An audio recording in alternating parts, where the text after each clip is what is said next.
नमस्कार बच्चों, excellence explore में आपका स्वागत है। बच्चों आज बात करेंगे क्लास 12 की स्वतंत्र भारत में राजनीति वाली बुक का चैप्टर 2 है बच्चों, एक दल के प्रभुत्व का दौर। तो बच्चों आपको पता होगा कि हमने चैप्टर 1 के अंदर किसके रिगार्डिंग बात की थी, एकीकरण के रिगार्डिंग, यानी कि जो 565 रियासतें थी उन रियासतों को कैसे विलय किया गया। और आपको बताया था बच्चों कि एकीकरण का श्रेय किसे दिया जाता है बच्चों, सरदार वल्लभ भाई पटेल को। आपको बच्चों पता होना चाहिए कि हमारे भारत में क्या कौन कौन सी चुनौतियां आई थी। तो पहली चुनौती बताई थी मैंने आपको, एक तो एकता के सूत्र में बांधना, दूसरा लोकतांत्रिक स्थापित करना, और तीसरा था बच्चों समानता के आधार पर विकास करना। तो बच्चों हमने एकता के सूत्र में बांधने के रिगार्डिंग बातें करनी फर्स्ट चैप्टर में, और जो बच्चों लोकतंत्र स्थापित करने की चुनौती, तो लोकतंत्र स्थापित करने की जो बात है बच्चों 2nd चैप्टर में बात करेंगे, और चैप्टर का नाम है बच्चों एक दल के प्रभुत्व का दौर। तो बच्चों यहाँ पे चैप्टर का नाम आपको पता चल चुका है, और चैप्टर में बातें करेंगे लोकतांत्रिक स्थापित कैसे हुआ। तो बच्चों आपको पता था कि यहाँ पे बात करते हैं भारत में परिस्थितियां बहुत ही अलग नहीं थी, लेकिन आजाद भारत के नेताओं ने अपने लिए कहीं ज्यादा कठिन रास्ता चुनने का फैसला किया। तो बच्चों नेताओं ने कोई और रास्ता चुना होता तो वह आश्चर्य की बात होती, क्योंकि हमारे स्वतंत्र संग्राम की गहरी प्रतिबद्धता लोकतंत्र से थी। तो बच्चों आपके सामने आएगा कि भारत ने किस टाइप की स्थापना करने की बात की थी। तो अपने एक लोकतांत्रिक स्थापित करने की बात की थी। बच्चों लोकतांत्रिक का मतलब होता है बच्चों जनता के द्वारा जनता के लिए। तो हमारे नेता लोकतांत्रिक में राजनीतिक की निर्णायक भूमिका को लेकर सचेत थे। वे राजनीति को समस्या के रूप में नहीं देखते थे, वे राजनीति और समस्या के समाधान का उपाय मानते थे। तो बच्चों हमने कौन सी शासन अपनाया था, लोकतांत्रिक शासन अपनाया था। लोकतांत्रिक शासन का मतलब मैंने आपको बता दिया, जनता के द्वारा जनता के लिए।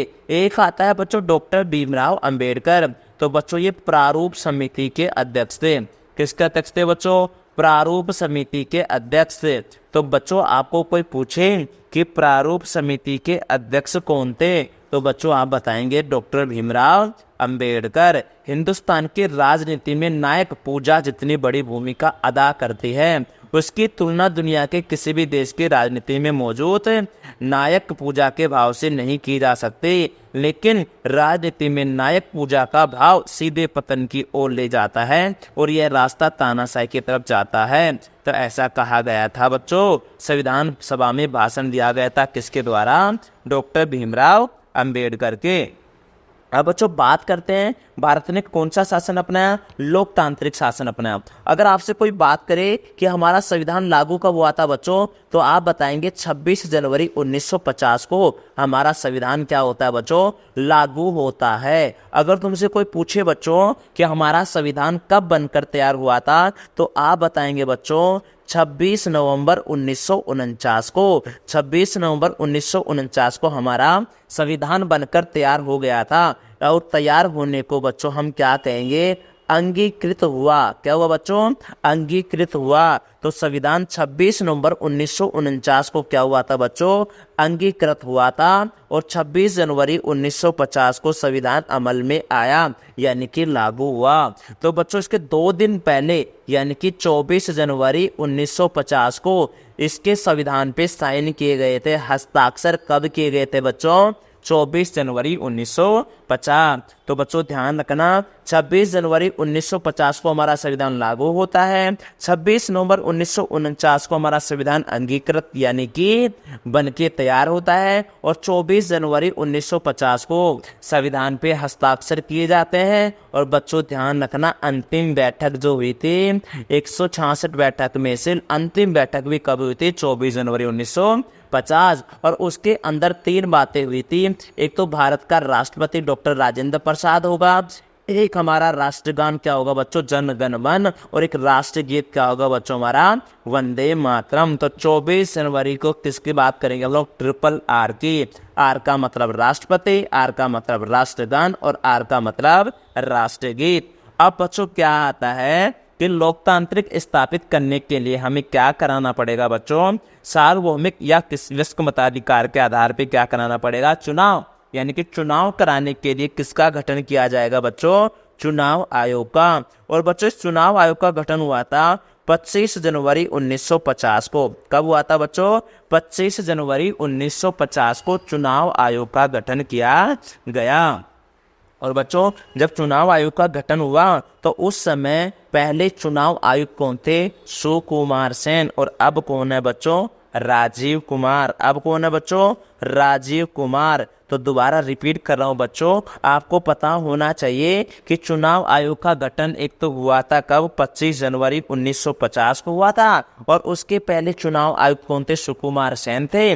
वर्तमान में चुनाव आयुक्त कौन है बच्चों, मुख्य चुनाव आयुक्त राजीव कुमार है। तो उम्मीद तो ये की जा रही थी कि पहला आम चुनाव कब होगा, 1950 में हो जाएगा, लेकिन बच्चों चुनाव आयोग के सामने चुनौतियां बहुत थी। क्या थी बच्चों, चुनौतियां। किसके सामने, चुनाव आयोग के सामने चुनौतियां क्या क्या थी, तो चुनाव आयोग के सामने चुनौतियां क्या क्या थी। तो पहले बच्चों पहली जो चुनौती थी क्या थी, चुनाव आयोग ने पाया कि भारत के आकार को देखते हुए एक स्वतंत्र एवं निष्पक्ष आम चुनाव कराना बड़ी बात थी। तो पहली चुनौती क्या थी बच्चों, स्वतंत्र व निष्पक्ष आम चुनाव कराना। अगर बात करें तो अब आपको पता होगा कि उस समय क्या था, संसदीय क्षेत्र का भी और विधानसभा क्षेत्र के भी चुनाव कराने थे। तो उस चुनावी क्षेत्रों को क्या करना था, सीमांकन करना था। तो बच्चों दूसरी जो चुनौती थी, चुनावी क्षेत्रों का सीमांकन करना था। तो बच्चों पहली चुनौती स्वतंत्र व निष्पक्ष चुनाव कराना, दूसरा क्या था बच्चों, चुनावी क्षेत्रों का सीमांकन कराना। अब बच्चों बात आती है मतदाता सूचियों का। जब पहला प्रारूप प्रकाशित हुआ तो पता चला कि 40 लाख महिलाओं के नाम दर्ज होने से रह गए। इसका मतलब क्या हुआ बच्चों, जो चुनाव होता है ना उसमें 40 लाख महिलाओं का नाम दर्ज हुआ ही नहीं, महिलाओं को अल्लाह की बेटी फला की बेटी के रूप में दर्ज किया गया, मतलब अच्छी तरीके से नामांकन नहीं किया गया। तो ये भी ध्यान रखना बच्चों। तो पहला क्या था बच्चों, चुनाव आयोग ने पाया कि भारत के आकार को देखते हुए एक स्वतंत्र और निष्पक्ष आम चुनाव कराना कोई आसान मामला नहीं था। तो चुनाव आयोग के सामने पहली चुनौती क्या थी, स्वतंत्र व निष्पक्ष चुनाव कराना। अगर बात करें दूसरे की, तो चुनाव कराने के लिए चुनावी क्षेत्रों का सीमांकन, यानी कि चुनावी क्षेत्रों का सीमांकन दूसरी बात आ गई। तीसरा था बच्चों, जो मतदाता सूची में 40 लाख महिलाओं के नाम दर्ज होने से रह गए, क्योंकि महिलाओं को क्या बताया गया, अल्लाह की बेटी फला की बीवी ऐसे बताया गया। तो इसको बोलते हैं मतदाता सूची बनाने में बहुत सारी समस्या आई। तो इसे कौन सा पॉइंट बोलेंगे बच्चों, तीसरा पॉइंट। अब बात आती है बच्चों कि यहाँ पे जो चुनाव कराने वाले अधिकारी थे, चुनाव आयोग ने चुनाव कराने के लिए 3 लाख से ज्यादा अधिकारी और चुनाव कर्मियों को क्या किया बच्चों, प्रशिक्षित किया, यानी कि ट्रेनिंग दी गई, क्योंकि उसको पता नहीं था पहले।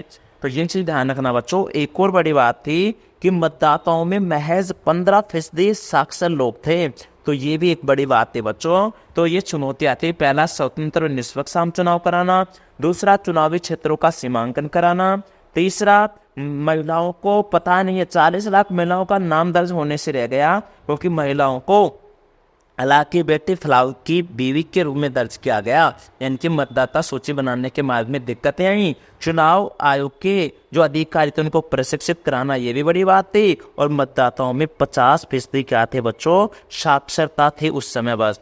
और उस वक्त में बच्चों 17 करोड़ मतदाता थे, उनमें से 3200 विधायक थे, लोकसभा के लिए 489 सांसद चुने गए थे। तो बच्चों ध्यान रखना कि उस समय 489 यानी कि लोकसभा की सीटें थी, और लोकसभा के लिए सांसद चुने गए थे, और टोटल विधायक पूरे भारत में कितने थे बच्चों, 3200 विधायक थे। तो ये बच्चों सारी की सारी मैंने क्या बताई आपको, चुनौतियां। तो चुनाव आयोग की स्थापना 25 जनवरी 1950 को की गई थी। इसके पहले मुख्य चुनाव आयुक्त सुकुमार सेन थे, वर्तमान में राजीव कुमार हैं। हमारा संविधान कब बना था बच्चों, कब बना था? 26 नवंबर 1949 को, तो उसको बोलते हैं अंगीकृत कब हुआ। और हमारा संविधान लागू कब हुआ बच्चों? 26 जनवरी 1950 को लागू हुआ था। संविधान पे साइन 24 जनवरी 1950 को किए गए थे और उसी दिन राष्ट्रपति और राष्ट्रगान और राष्ट्रगीत की घोषणा की गई थी कि हमारा भारत का पहला राष्ट्रपति डॉक्टर राजेंद्र प्रसाद होगा, राष्ट्रगान जनगण मन होगा, राष्ट्रगीत वंदे मातरम होगा। तो बच्चों ये देखो, ये इलेक्शन कमेटी के रिगार्डिंग बातें की गई हैं। 1951 में कांग्रेस द्वारा पार्टी उम्मीदवार चुनाव करने के लिए चुनाव समिति पर कार्टूनिस्ट का एक नजरिया आपको दिखाया गया। ये पूरा का पूरा, ये पंडित जवाहरलाल नेहरू वगैरह, इसके अंदर बहुत सारे लोग बैठे हुए हैं बच्चों, ठीक है। मतदान के तरीके बहुत बदले गए हैं बच्चों। पहले सभी के लिए जैसे पर्टिकुलर सपोज करो बच्चों 4 उम्मीदवार हैं तो चारों के लिए ABCD अलग अलग पेटियां हुई 2 मतदाताओं में। फिर अगली बार जो हुआ बच्चों एक ही पेटी डाली गई थी। और 2004 में बच्चों क्या गया था तुम्हारा इलेक्ट्रॉनिक EVM यानी कि इलेक्ट्रॉनिक वोटिंग मशीन आई कब बच्चों? 2004 में। और बच्चों आपको पता होना चाहिए कि जो लोकसभा के जो तीनों चुनाव थे शुरुआत के, उसे हम क्या कहते हैं बच्चों? आम चुनाव कहते हैं। एक ऑर्गेनाइजर नामक की एक पत्रिका थी बच्चों, ने लिखा कि जवाहरलाल नेहरू अपने जीवित रहते हुए यह देख लेंगे और पछताएंगे कि भारत में सार्वभौम विश्व मताधिकार क्या रहा? असफल रहा। तो बच्चों भारत में जो चुनाव हुए थे वो कैसे हुए थे? सार्वभौमिक विश्व मताधिकार के आधार पे। और एक बुक वालों ने तो कह दिया था, ऑर्गेनाइजर एक नामक बुक में लिखा गया था कि ये भारत द्वीप पंडित जवाहरलाल नेहरू पछताएंगे ऐसा कराने के लिए। एक आया था बच्चों इंडियन सिविल सर्विस के एक अंग्रेज नुमाइंदे का दावा था कि आने वाला वक्त और अब से कहीं ज्यादा जानकार और दौर बड़े विस्मय से लाखों अनपढ़ लोगों के मतदान की यह बेहूदी नौटंकी देखेगा। ऐसा कमेंट किया गया भारत के लोगों के ऊपर। बच्चों आपको पता होना चाहिए कि जो पहला आम चुनाव था वो 1951 के अक्टूबर से फरवरी 1952 तक चले, लेकिन हम मानते हैं अमूमन 1952 में ही माना जाता है। तो बच्चों आपको मैं कुछ डिटेल दिखा देता हूँ, उसमें आप याद करना बच्चों। पहला चुनाव हुआ था बच्चों 1952 में हुआ था, दूसरा चुनाव हुआ था 1957 में और तीसरा चुनाव हुआ था 1962 में। यहाँ पे टोटल सीटें थी 489, दूसरे में 494, तीसरे में कितनी थी बच्चों? 494। सबसे बड़ी पार्टी कांग्रेस पार्टी थी बच्चों, और कांग्रेस पार्टी को शुरुआत होती बच्चों उसमें टोटल सीटें मिली थी 364। उसके बाद आता है बच्चों यहाँ पे देखेंगे तो यहाँ पे 361 और बीच में कितना बच्चों? 371। तो बच्चों ध्यान रखना अलग अलग सीटें मिली यहाँ पे। तो कांग्रेस को 364 सीटें मिली। 1957 में यहाँ पे 361 और सेकंड पार्टी थी बच्चों कम्युनिस्ट पार्टी, यहाँ पे 16 और 17 और यहाँ पे 20 सीटें मिली थी। 16, 20 और 16 और 20 और 27 सीटें मिली। तो पहले में कितने मिले थे बच्चों? 16, थर्ड में कितने मिले थे? 20 और सेकंड में कितने मिले थे बच्चों? 27। यानी कि जो 1952 में चुनाव हुए तो उसमें टोटल कितने सीटें थी बच्चों? यहाँ पे 489, सेकंड में 494, थर्ड में 494। फर्स्ट में कांग्रेस पार्टी को 364 सीटें मिली थी, सेकंड वाले को 371, थर्ड में 361। कम्युनिस्ट पार्टी को फर्स्ट में 16, दूसरे में 27, तीसरे में 20 सीटें मिली। तो बच्चों आपको देख रहा होगा जो 3 आम लोक चुनाव हुए थे उनमें से कांग्रेस का प्रभुत्व ज्यादा था। लेकिन बच्चों यहाँ देखेंगे आप कि लोकसभा के पहले चुनाव में कुल 489 सीटों में से 364 सीटें जीती कौन? कांग्रेस। और इसी तरह वह किसी भी प्रतिद्वंदी से चुनाव दौड़ में बहुत आगे निकल गई। जहां तक कि सीटों पर जीत हासिल करने का है, पहले आम चुनाव में भारतीय कम्युनिस्ट पार्टी दूसरे नंबर पर रही, है मैंने आपको बता दिया है। तो आप देखेंगे पहली लोकसभा में 489, दूसरे में 494, तीसरे में 494। कांग्रेस को 364, 371 और 361। तो बच्चों ये चीज ध्यान रखना। अगर बात करें सेकंड, पहली वाले में कुल सीटें कितने मिली थी? 16, दूसरे में 27 और तीसरे में 20 कम्युनिस्ट पार्टी को सीटें मिलती हैं। दूसरा आम चुनाव कब हुआ था ये भी लिख रखा है बच्चों? 1957 में। तीसरा कब हुआ था? 1962 में। लेकिन बच्चों एक कहानी बताता हूँ मैं आपको। जब ये सेकंड 1957 में जब लोकसभा के चुनाव हुए, उस समय विधानसभा के भी चुनाव हुए थे बच्चों। कहाँ पे? केरल में। कहाँ पे? केरल में। और बच्चों केरल में टोटल सीटें उस समय थी कितनी बच्चों? 129। आप देखेंगे केरल में कितनी सीटें थी बच्चों? 126। और कितने थे बच्चों? 126 सीटें थी। और 126 सीटों में से 60 सीटें किसको मिलती है बच्चों? सीपीआई को मिलती है। किसको मिलती हैं? Communist party of India.